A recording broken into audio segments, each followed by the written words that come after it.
आप सबको डॉक्टर रजनी रमन झा, सह आचार्य संस्कृत विभाग, महारानी सुदर्शन राजकीय कन्या महाविद्यालय बीकानेर का नमस्कार प्राप्त। हमने किरातार्जुनीयम में 21 पद्यों का पारायण किया था। इससे पहले कि मैं आगे बढ़ूं, मैं ये दोहराऊं कि बात हुई थी कि द्वितीय प्रश्न पत्र पढ़ना है, लेकिन मुझे ऐसा लगा कि चूँकि इस सप्ताह में एक छुट्टी तो जन्माष्टमी की होगी और एक छुट्टी जो है वह 15 अगस्त की होगी, तो 4 दिन की ही कक्षा है। तो 4 दिनों की कक्षा है तो यही पढ़ा जाए। चूँकि 3 दिन एक पत्र में लगते ही हैं, तो एक दिन उधर शेष बचेगा, तो क्यों न इसी को पढ़ा जाए। तो इसलिए आज किरातार्जुनीयम ही तो पढ़ेंगे, चारों दिन इस सप्ताह किरातार्जुनीयम ही पढ़ेंगे।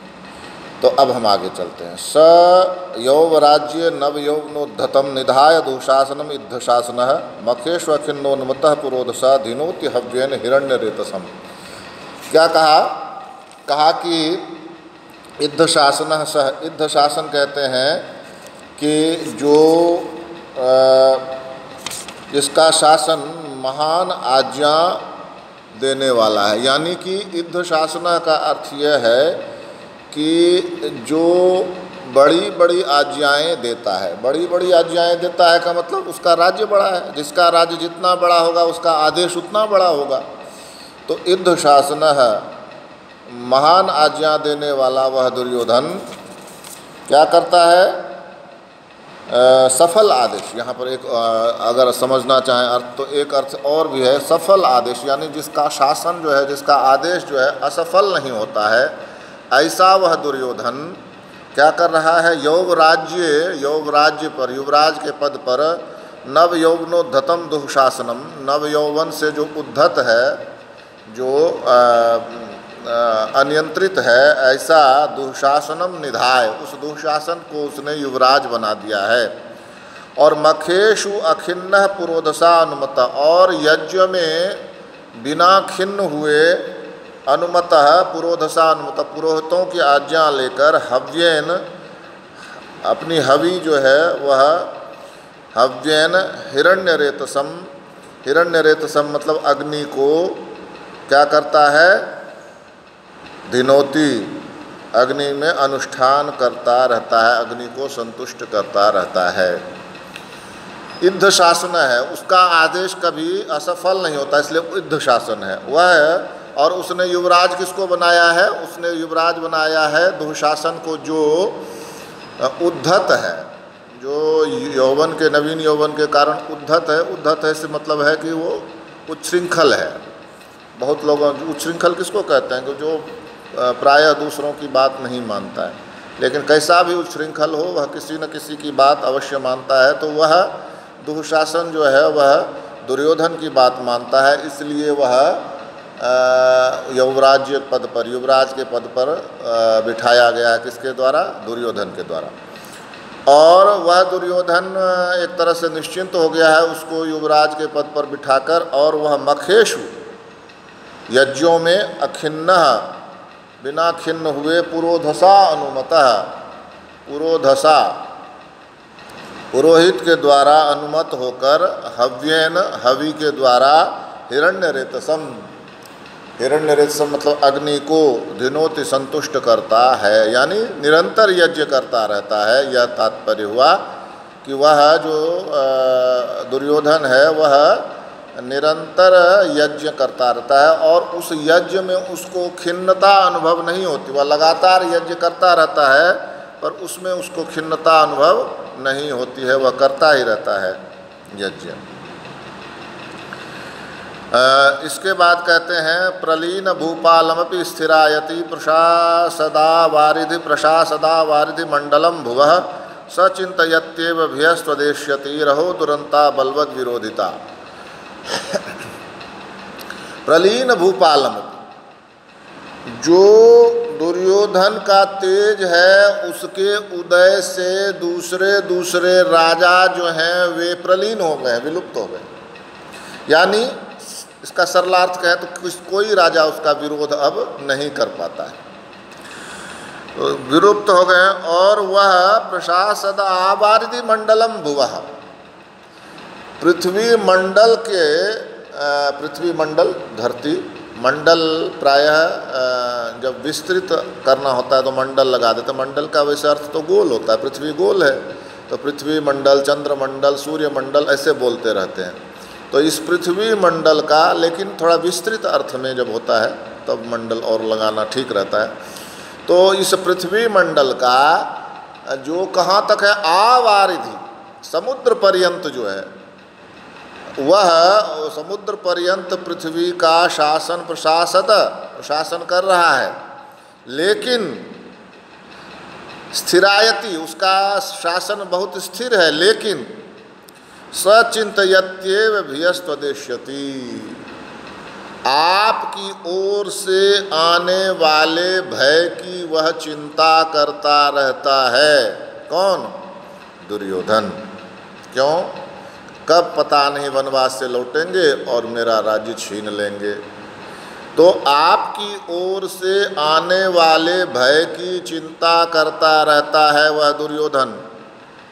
अहो रहो दुरंता बलवद विरोधिता, बलवानों के साथ किया गया विरोध या बलवानों के द्वारा किया गया विरोध दुरंता, दुरंत होती है, बड़ी कठिनाई से समाप्त होने वाली होती है।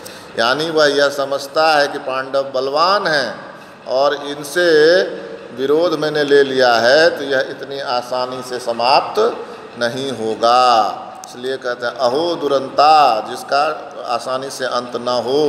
अहो दुरंता बलवद विरोधिता, बलवानों का विरोध बड़ी कठिनाई से समाप्त होता है। आगे कहते हैं कथा प्रसंगेन जनैरुदाहृता धनुस्मृता खंडल सूनु विक्रमः तवाभिधानाद् व्यथते नताननः स दोषहान मंत्र पदादि वोरगः। कथा प्रसंगेन जनैः उदाहृता, कथा प्रसंगों में कभी कोई कथा चल जाए तो जनैः उदाहृता, जनता के द्वारा बताई गई। तब अभिधानात्, आपकी कीर्ति, आपका यश, आपका नाम जब लोग बोलते हैं तो अभिधानात् अनुस्मृता खंडल सूनु विक्रमः, और आखंडल मतलब इंद्र के, सूनु मतलब पुत्र, इंद्र के पुत्र कौन थे? अर्जुन। अर्जुन के विक्रम को याद करके वह नताननः सह, उसका सिर झुक जाता है। और सुदुःसहात मंत्रपतात्, बड़ी कठिनाई से सहन करने योग्य मंत्रों से, जैसे उरगा, जैसे सर्प व्यथित होता है, ऐसा माना जाता है कि मंत्र से सांप को बांध दिया जाता, फिर सांप जो है इधर उधर हिल नहीं सकता है। उरगा इव व्यथित होने लगता है। क्या होता है कि जब कहीं भी कोई बात चलती है, मान लीजिए प्रजा के लिए कोई अच्छा काम किया दुर्योधन ने, और ये बात चली कि देखो दुर्योधन ने कितना बढ़िया काम किया, तो इसने में कोई कह देता अरे दुर्योधन ने क्या किया, उनसे तो बढ़िया काम युधिष्ठिर करते थे। तो कथा प्रसंग में विशेष जब बात चली, उसमें जब उदाहरण दिया कि लोगों ने किसको, दुर्योधन को, किसका, आपका उदाहरण दिया, यानी युधिष्ठिर का उदाहरण दिया, तो आपका नाम लेने से और साथ ही साथ इंद्रपुत्र अर्जुन के, हम सब जानते हैं कि इंद्र जो थे वो अर्जुन के पुत्र थे, युधिष्ठिर जो थे वे धर्मराज यानी यमराज के पुत्र थे, भीम वायु पुत्र थे, युधिष्ठिर अर्जुन जो थे इंद्र पुत्र थे, और नकुल सहदेव अश्विनी कुमारों के पुत्र थे। ऐसा महाभारत में वर्णन है। तो जो वो इंद्रपुत्र अर्जुन का स्मरण करता है वह दुर्योधन, आपका नाम आ जाता है किसी के माध्यम से, उसके सम्मुख किसी व्यक्ति के उदाहरण से उसके सम्मुख आ जाता है। और दूसरा क्या होता है कि वह अर्जुन के उसको याद करता है, पराक्रम को याद करता है, तब वो क्या करता है, नताननः, उसका सिर झुक जाता है। असुदुःसहात मंत्र पदार्थ, बड़ी कठिनाई से सहन करने योग्य मंत्रों से उरग इव व्यथेते, सर्प के समान व्यथित होने लगता है। जैसे मंत्र से सर्प व्यथित होते हैं, ऐसा माना जाता है कि मंत्र जो है वो सर्प को बांध देते हैं, व्यथित कर देते हैं। तो उस जैसी व्यथा सर्प को मंत्र से होती है, वैसी ही व्यथा उसको होने लगती है। किसको? दुर्योधन को। किससे? आपका नाम सुनकर और अर्जुन का पराक्रम सुनकर। फिर आगे कहते हैं, तदाशु कर्तुम त्वयि जिह्मम उद्यते विधीयताम तत्र विधेयमुत्तरम परप्रणीतानि वचांसि चिन्वताम प्रवृत्ति सारा खलु मादृशाम गिरः। फिर कहा कि तत्त्वयि जिह्मम कर्तुम उद्यते तत्र विधेयमुत्तरम आशु विधीयताम परप्रणीतानि वचांसि चिन्वताम मादृशाम गिरः प्रकृतिसारा खलु। क्या कहा कि तत्त्वयि, अतः आपसे जिह्मम कर्तुम उद्यते, छल करने के लिए जो उद्यत है कौन? वह दुर्योधन। उस दुर्योधन के प्रति तत्र विधेयम, वह करिए, उत्तरम, जो उसका उत्तर हो सके, और वह भी आशु विधीयताम, वह उत्तर भी उसको शीघ्र दीजिए।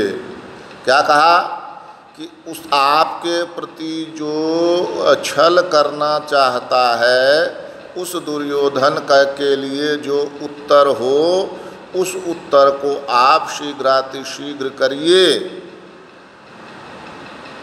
और परप्रणीतानि वचांसि, दूसरों के कहे गए वचन का चिन्वताम, संग्रह करने वाले, मादृशाम गिरः, मेरे जैसे लोगों की वाणी, प्रकृति सारा खलु। प्रकृति सारा खलु मतलब जो उसका सार है, केवल वही बताने लायक होता है। मैं केवल आपको बता सकता हूँ कि ऐसा ऐसा हो रहा है। मेरे जैसे, यानी कौन कह रहा? गुप्तचर कह रहा, मेरे जैसे लोगों की वाणी प्रकृति सारा खलु। प्रकृति सारा मतलब समाचार, जैसे जो उसकी प्रकृति है, वार्ता जो है समाचार देने लायक होती है।